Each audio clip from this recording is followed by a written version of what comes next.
Assalamualaikum dan salam sejahtera. Anda bersama dengan saya Azhar Hilmi. Kita berada dalam pentaksiran Bilik Darjah Didik TV KPM. Dan yang paling penting sekali, saya harap semua anda yang sedang menonton pada ketika ini berada dalam keadaan baik, sihat dan sejahtera. Untuk hari ini, kita nak fokuskan kepada perbincangan kita berkenaan dengan PBD dalam pendidikan moral. Daripada tingkatan 1, 2 sehinggalah tingkatan 3. Tetapi persoalannya, siapa yang nak kongsi dengan kita ni? Jom kita saksikan dulu profil guru ini.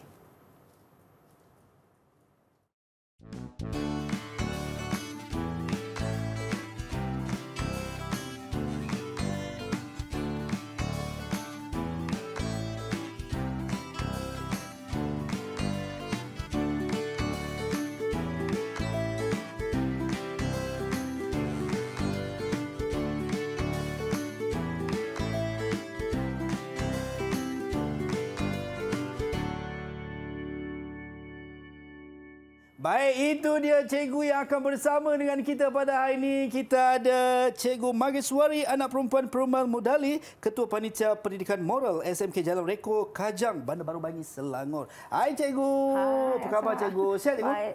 Suara serak sikit. Wah, serak-serak basah ni rock cikgu. Okey. Okey, baik cikgu. Dalam masa yang sama kita tidak berdua sahaja cikgu, sebab kalau berdua pasti ada yang ketiga. Kita bersama dengan juru bahasa isyarat kita. Kita ada Cikgu Suhana Fazil daripada Sekolah Menengah Pendidikan Khas Vocational Kuantan Pahang. Ini untuk memudahkan murid-murid berkeperluan khas dan juga mereka yang berkeperluan khas untuk memahami apa yang kita sampaikan. Baik cikgu, untuk hari ini apa yang kita nak fokuskan berkenaan dengan PBD dalam pendidikan moral ni cikgu? Okey, sebenarnya hari ini saya nak berkongsi mengenai pelaksanaan pentaksiran bilik darjah ataupun dikenali sebagai PBD bagi mata pelajaran pendidikan moral tingkatan 1, 2 dan 3. Jadi saya ingin berkongsi apa pengalaman saya dan juga sebagai panduan kepada guru-guru di luar sana di mana mereka boleh menjadikan sebagai mereka mendapatkan idea untuk melaksanakan pentaksiran bilik darjah ini di sekolah masing-masing. Baik, itu dia cikgu. Saya tak nak lengahkan masa lagi cikgu. Saya terus serahkan kepada cikgu. Okey, terima kasih Azhar. Silakan. Okey, jadi hari ini kita akan membincangkan atau saya ingin berkongsi mengenai pentaksiran bilik darjah PBD Pendidikan Moral tingkatan 1, 2 dan 3 kepada guru-guru di luar sana. Okey, dan pertama sekali kita akan tengok apa yang dimaksudkan dengan pentaksiran bilik darjah ataupun PBD. Okey, saya pasti ramai cikgu sudah mengetahui tentang maksud PBD, tetapi mungkin ada guru-guru yang baru di luar sana yang baru mengambil bertanggungjawab untuk mengajar pendidikan moral. Jadi saya ingin berkongsi mengenai maksud PBD ini kepada guru-guru tersebut. Okey, PBD ini adalah satu proses penilaian atau pentaksiran yang dijalankan secara berterusan dalam PDP, dan perlu diingat ia bukan dalam bentuk peperiksaan ataupun ujian. Jadi mungkin ada yang salah anggap bahawa PBD ini dikatakan sebagai ujian ataupun peperiksaan. Sebenarnya ia merupakan satu pentaksiran yang dilaksanakan sama ada di dalam bilik darjah ataupun di luar bilik darjah. Okey, dan pentaksiran ini akan memberikan satu gambaran yang jelas kepada guru terutamanya mengenai penguasaan murid terhadap standard pembelajaran dalam kurikulum. Jadi kita seperti yang kita tahu, dalam setiap satu unit dalam pendidikan moral ini ada standard pembelajaran dan juga standard kandungan. Jadi dengan melaksanakan pentaksiran PBD ini kita akan dapat tahu bagaimana penguasaan murid terhadap setiap SP dalam SK atau standard kandungan, Dan pentaksiran ini dapat membantu guru dan ibu bapa merancang tindakan susulan ke arah menambah baik penguasaan dan pencapaian murid dalam pembelajaran. Mungkin daripada pencapaian yang dilakukan oleh guru di dalam kelas, jadi ini akan dapat memberikan satu panduan secara tidak langsung untuk mengambil tindakan susulan sekiranya pencapaian murid tersebut tidak begitu memuaskan. Okey.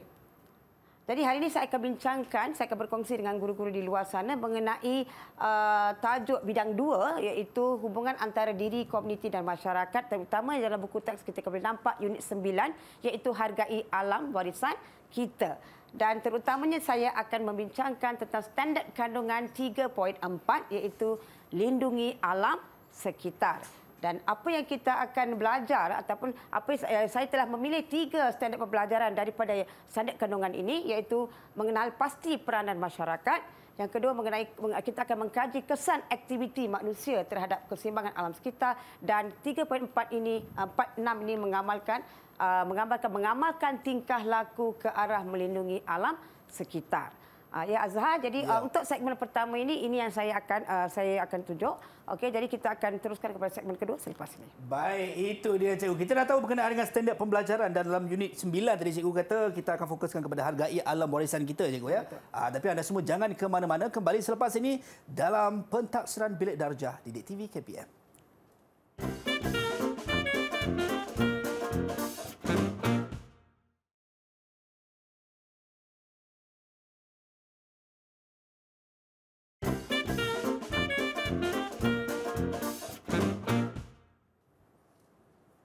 Pentaksiran Bilik Darjah Didik TV KPM bersama dengan saya Azhar Hilmi, dan untuk hari ini kita nak fokuskan berkenaan dengan bagaimana sebenarnya pelaksanaan PBD, khususnya untuk PBD dalam pendidikan moral. Saya tak nak cakap panjang lagi, kita terus bersama dengan Cikgu Mageswari. Silakan Cikgu. Terima kasih Azhar. Kita masuk kepada segmen kedua kita. Kita akan tengok apakah kaedah pentaksiran yang boleh dilaksanakan oleh guru-guru di sekolah ya. Di antaranya adalah secara lisan, secara bertulis, secara pemerhatian, dan juga melaksanakan projek ya ataupun aktiviti ya. Jadi kita akan tengok di sini. Saya telah mengambil SP ya 3.4.1, iaitu mengenal pasti peranan masyarakat dalam melindungi alam sekitar. Bagaimana saya boleh melaksanakan PBD berdasarkan SP ini? Jadi saya telah memilih cadangan kaedah pentaksiran, iaitu lisan dan juga bertulis. Sebenarnya pada peringkat awal untuk murid-murid kita akan tanya soalan yang lebih mudah ya. Cadangan aktiviti seperti lisan ni, apa yang kita boleh bagaimana kita boleh mengaplikasi lisan ni dari sesi soal jawab, perbincangan, memberi respons dan juga memberi respons secara lisan. Contohnya mungkin guru akan bertanya soalan kuis atau soalan-soalan ringkas ya, di mana daripada hasil pembelajaran yang telah diajar oleh guru berdasarkan kepada SP pertama. Contoh seperti murid akan angkat tangan bila guru bertanya soalan kepada murid, macam mana kita nak tahu sama ada murid ini dia tahu atau tidak, atau memahami atau menguasai SP tersebut bila didapat menjawab. Tak kisah sekiranya mereka dapat jawab dalam perkataan yang ringkas, mudah, tetapi menunjukkan mereka memahami intipati kandungan akademik tersebut ya. Sekarang kita akan tengok satu video bagaimana guru bertanya soalan kepada murid dan bagaimana murid memberikan respon ya. Mari kita saksikan bersama video tersebut. Murid-murid, hari ini kita akan belajar mengenai bagaimana kita dapat melindungi alam sekitar kita. Semua tahu kan betapa pentingnya alam sekitar. Betul. Jadi saya nak tahu apa saya nak tahu. Bagaimana awak akan menjaga alam sekitar? Siapa boleh jawab? Ganis, bagaimana awak menjaga alam sekitar? Mengekalkan 5R. Mengekalkan 5R. Ada tak satu lagi nak cuba? Kita bagi pada Kinti. Kinti. Menanam pokok. Baguslah respon pelajar. Kita akan sambung lagi. Apakah intipati yang kita akan bincangkan selepas ini? Itu nak menunjukkan satu video bagaimana guru berdasar kepada mungkin SP yang telah diajar, jadi guru boleh bertanya kepada murid sama ada untuk mengetahui mereka dapat memahami atau menguasai tajuk tersebut ya. Seterusnya mereka boleh melaksanakan dalam bentuk perbincangan ya. Perbincangan di mana kita berikan satu tajuk, guru memberikan satu tajuk ringkas, dan berdasarkan tajuk tersebut murid dapat berbincang bersama-sama. Dan ini kita dapat menunjukkan bagaimana pada masa yang sama mereka dapat memupuk nilai kerjasama semasa mereka berbincang, dan mereka boleh ini boleh membantu mereka menjana idea. Pelbagai idea. Cadangan aktiviti yang seterusnya adalah cadangan aktiviti di mana kita untuk bertulis, iaitu murid boleh diberikan dalam bentuk latihan bertulis ya. Membuat peta minda, melukis peta iting, dan juga menulis dan juga membuat pembentangan. Ya, kita akan tengok bersama bagaimana kita dapat laksanakan aktiviti ini. Okey, contohnya kita guru memberikan satu tajuk berkaitan dengan SP yang telah diajar oleh guru dan daripada tajuk tersebut mungkin kita minta murid untuk membuat peta minda ataupun peta IT yang sesuai berdasarkan tajuk yang diberi ataupun isu yang diberi kepada murid tersebut. Okey, kita nampak gambar di sini bagaimana mereka berkumpul dan mereka melaksanakan aktiviti tersebut ya. Okey. Dan kita nampak hasil daripada perbincangan tadi, okey, bagaimana mereka dapat berjaya untuk membuat pembentangan.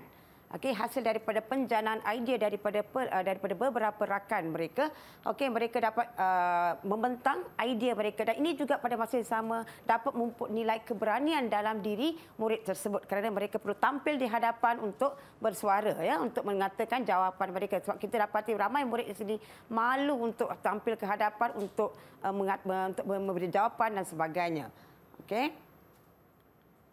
Okey, kita akan tengok satu video bagaimana murid membuat perbincangan dalam kumpulan. Mari kita tengok bersama. Silakan.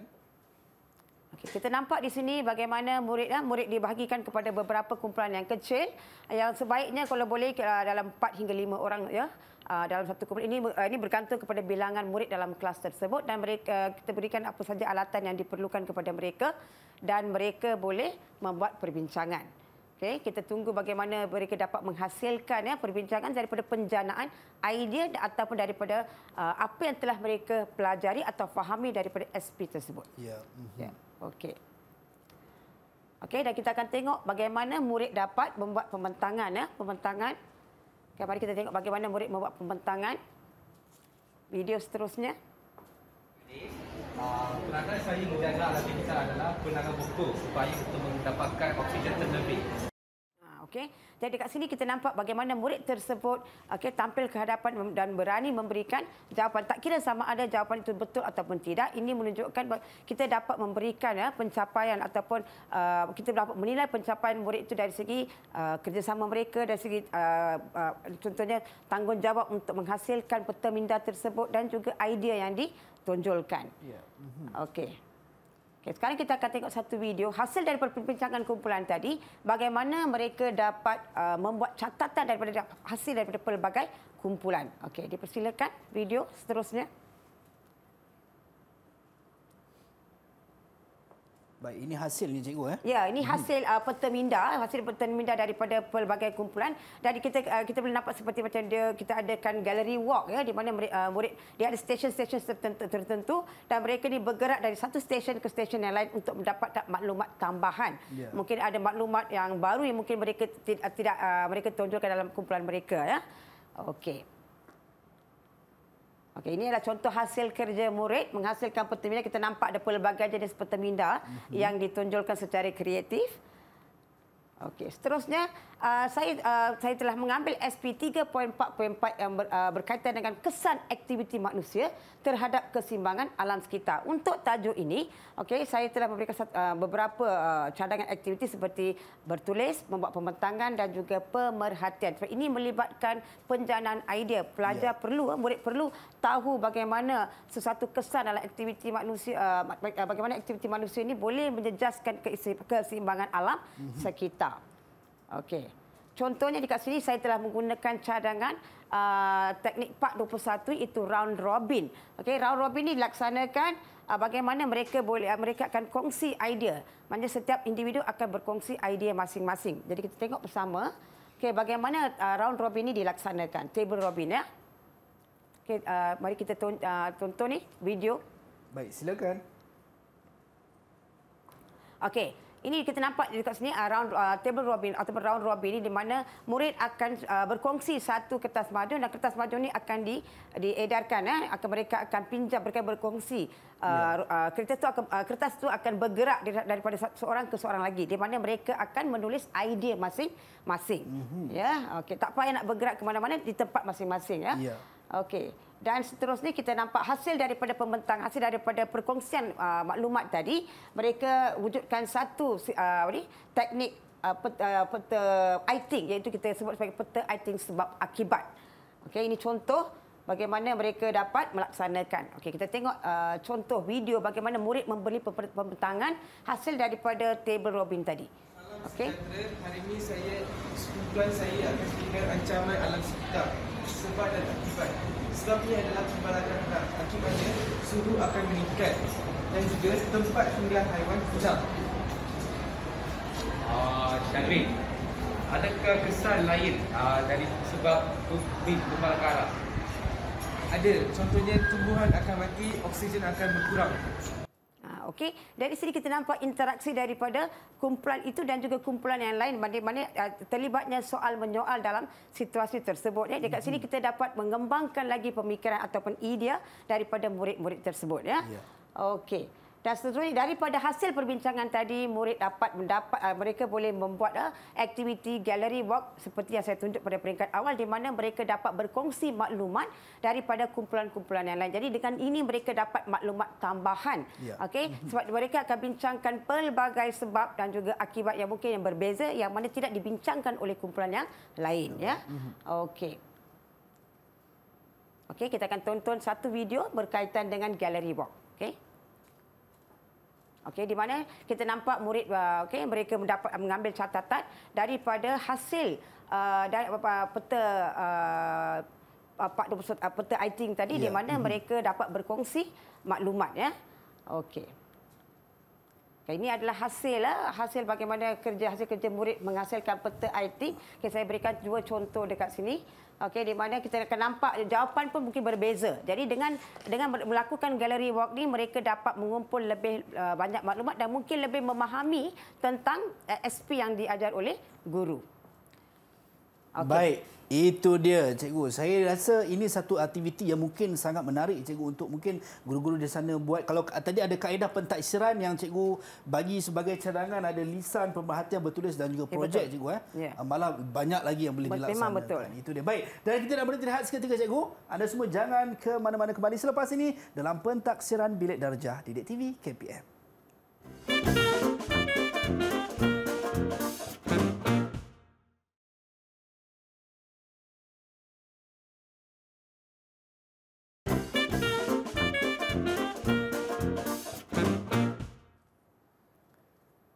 PBD dalam pendidikan moral yang sedang kita fokuskan pada ketika ini untuk pentaksiran Bilik Darjah Didik TV KPM bersama dengan saya Azhar Hilmi dan cikgu kita, Cikgu Mageswari, dan juga juru bahasa isyarat kita ada Cikgu Suhana Fazil. Baik cikgu, kita tak nak lengahkan lagi masa, kita nak teruskan kita punya kelas kita hari ini. Silakan. Kita masuk kepada segmen ketiga kita. Baik. Iaitu saya akan sentuh tentang SP 3.4.6 berdasarkan mengenai mengamalkan tingkah laku ke arah melindungi alam sekitar. Ini lebih kepada aspek perlakuan murid, perlakuan moral. Okay? Bukan sekadar hanya untuk menguji PBD terhadap hanya sekadar bertulis ataupun untuk membentang dan sebagainya, tapi kita juga boleh melaksanakan seperti aktiviti projek, di mana hasil dari projek tersebut mereka boleh bentangkan hasil dan ini dapat dijadikan sebagai satu pemerhatian kepada murid-murid yang lain sebagai panduan ataupun contoh. Baik. Ya. Okey, jadi kita tengok contoh dekat sini. Jadi guru-guru di luar sana mereka boleh gunakan contoh, mereka boleh buat pelbagai jenis projek yang melibatkan murid, yang mana seperti menghasilkan risalah, okey, mencipta barangan daripada barangan kita semula, menanam pokok, yang mana ia bersesuaian dengan SP kita. Okey, di sini kita nampak bagaimana murid ni mereka menghasilkan risalah berkaitan dengan gotong royong perdana yang melibatkan juga di mana bagaimana kita dapat melindungi alam sekitar kita, kan? Ya. Okey. Seterusnya kita nampak sini contoh hasil kerja murid risalah gotong royong perdana. Ini kita dapat menimbulkan kreativiti murid. Okay, bagaimana mereka boleh menghasilkan satu risalah, bagaimana mereka boleh kaitkan SP ini dengan menghasilkan satu risalah. Apa kegunaan risalah tersebut? Ya. Okey, dan seterusnya mungkin mereka akan dapat menampal di belakang kelas, ya, jadi sebagai pemerhatian bagi murid-murid yang lain. Okey, contoh yang lain di mana kita boleh buat projek seperti projek kita semula, yang mana ini saya nampak contoh di mana pelajar menggunakan kemeja tea yang terpakai dan mereka hasilkan beg, ya, mereka hasilkan sebagai satu beg daripada kemeja tea yang dah tak digunakan lagi. Ini menunjukkan kreativiti mereka, dan dekat sini kita nampak di mana mereka menghasilkan dalam bentuk berkumpulan, ya. Dan menunjukkan dekat sini kerjasama. Mungkin mereka dapat memahirkan dari segi komunikasi komunikasi mereka. Okay, dari segi komunikasi mereka dan juga dari segi untuk bagaimana mereka dapat mencongkil idea-idea kreatif untuk menghasilkan sesuatu. Jadi daripada pemerhatian guru sendiri kita dapat menilai bagaimanakah progres ataupun perkembangan murid tersebut terhadap tajuk tersebut. Okey, seterusnya kita dapat melaksanakan juga projek mengumpul bahan buangan, contohnya di kawasan persekitaran sekolah kita. Contohnya kita boleh membawa murid kita. Sebab murid ini selalu mereka suka untuk keluar daripada bilik darjah untuk melakukan aktiviti-aktiviti sebenarnya. Jadi ini dapat memberikan mereka satu kebebasan tersendiri dan kita berikan mereka plastik dan sebagainya dan mereka akan beredar untuk satu waktu itu mungkin. Okey, di mana mereka mencari bahan-bahan buangan.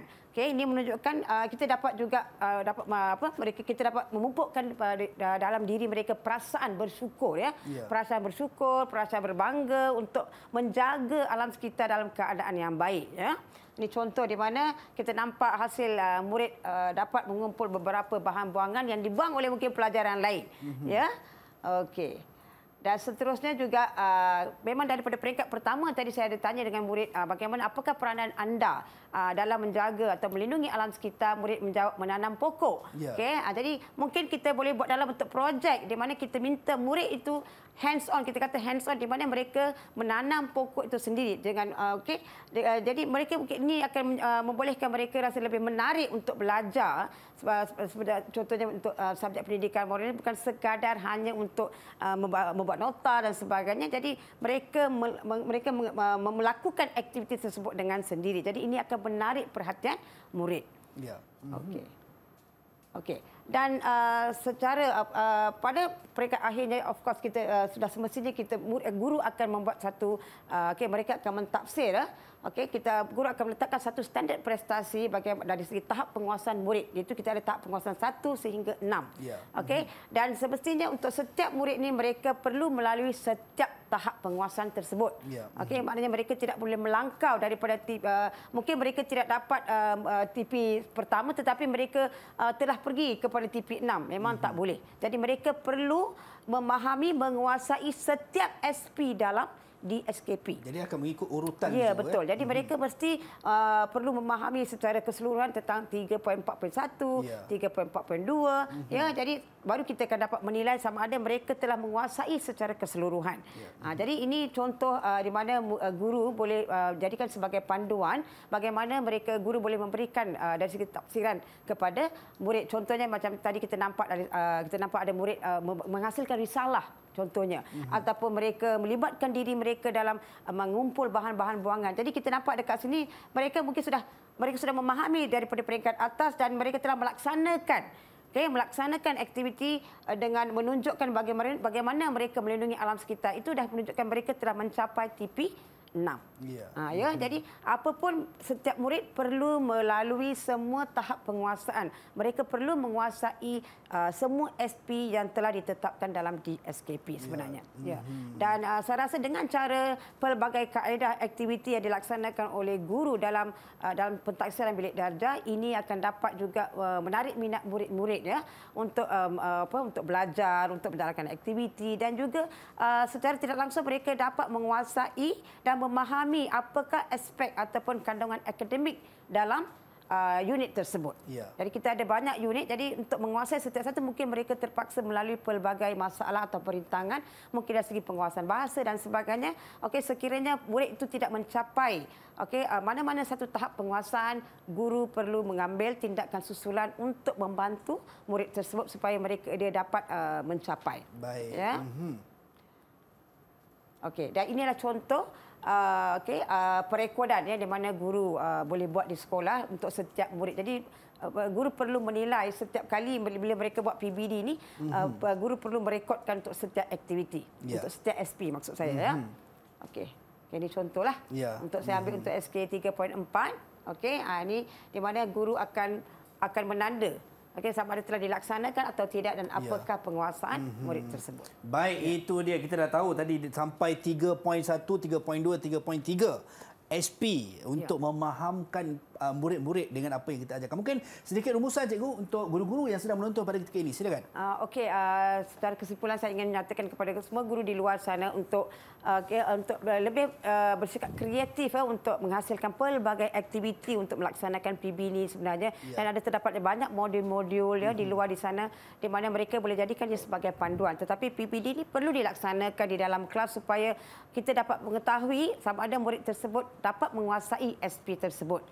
Ya, itu dia. Baik, kita nak ucap jutaan terima kasih kepada Cikgu Maheswari, dan ini mungkin sedikit sebanyak mencambahkan lagi idea untuk guru-guru di luar sana untuk melakukan PBD, pentaksiran bilik darjah ini. Kita nak ucap jutaan terima kasih sekali lagi kepada Cikgu Maheswari, anak perempuan Perumal Mudali, Ketua Panitia Pendidikan Moral SMK Jalan Reko Kajang, Bandar Baru Bangi Selangor, dan juga jurubahasa isyarat kita Cikgu Suhana Fazil daripada Sekolah Menengah Pendidikan Khas Vocational Kuantan Pahang. Sampai berjumpa lagi di lain masa dan di lain ketika. Assalamualaikum dan salam sejahtera.